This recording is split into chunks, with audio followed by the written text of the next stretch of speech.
Broom on the Broom. The witch had a cat in a hat that was black, and long ginger hair and a braid down her back. How the cat purred and how the witch grinned, as they sat on their broomstick and flew through the wind. But how the witch wailed and how the cat spat, but when the wind blew so wildly it blew off the hat. Down cried the witch, and they flew to the ground. They searched for the hat, but no hat could be found. Then out of the bushes, on thundering paws, there bounded a dog with the hat in his jaws. He dropped it politely, then eagerly said, as the witch pulled the hat firmly down on her head, "I am a dog as keen as can be. Is there room on the broom for a dog like me?" "Yes," cried the witch, and the dog clambered on.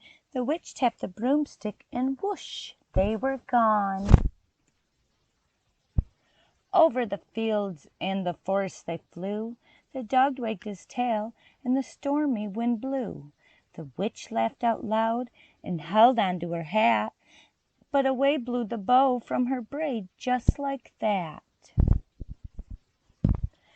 "Down!" cried the witch, and they flew to the ground.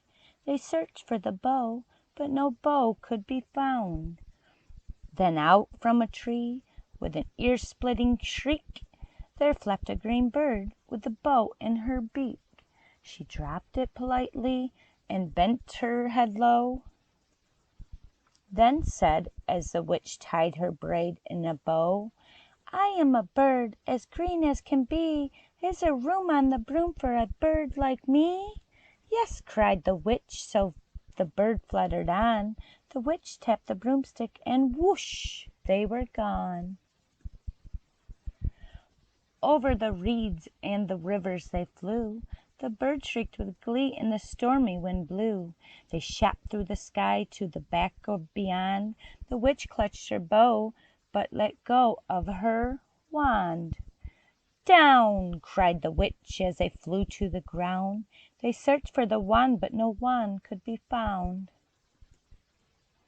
Then all of a sudden, from out of a pond, leaped a dripping wet frog with a dripping wet wand.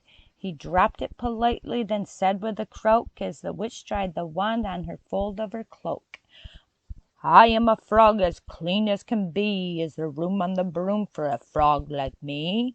"Yes," said the witch, so the frog bounded on. The witch tapped the broomstick, and whoosh, they were gone. Over the moors and mountains they flew. The frog jumped for joy, and the broom snapped in two. Down fell the cat and the dog and the frog. Down they went tumbling into a bog. The witch's half broomstick flew in a cloud, and the witch heard a roar that was scary and loud. "I am a dragon as mean as can be, and the witch with the French fries tastes delicious to me." "No!" cried the witch, flying higher and higher. The dragon flew after her, breathing out fire. "Help!" cried the witch, flying down to the ground. She looked all around, but no help could be found. The dragon drew near, with a glint in his eyes, and said, "Just this once I'll have witch without fries." But just as he planned to begin on his feast, from out of a ditch rose a horrible beast. It was tall, dark, and sticky, and feathered and furred. It had 4 frightful heads, it had wings like a bird, and its terrible voice, when it started to speak, was a yowl and growl and croak and a shriek. It dripped and it squelched as it strode from the ditch, and it said to the dragons, "Buzz off, that's my witch." The dragon drew back and he started to shake. "I'm sorry," he spluttered, "I made a mistake. It's nice to have met you, but now I must fly," as he spread out his wings and was off through the sky. Then down flew the bird, and down jumped the frog, Down climbed the cat, and "Whew!" said the dog. "And thank you, oh thank you," the grateful witch cried. "Without you I'd be in the dragon's inside." Then she filled up her cauldron, and said with a grin, "Find something, everyone, throw something in." So the frog found a lily, and the cat found a cone, and the bird found a twig, and the dog found a bone.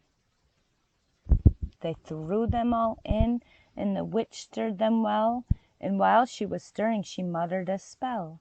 Iggity ziggity zaggity zoom. Then out rose a truly magnificent broom, with seats for the witch and the cat and the dog, a nest for the bird and a pool for the frog. "Yes!" cried the witch, and they all clambered on. The witch tapped the broomstick, and whoosh! They were gone.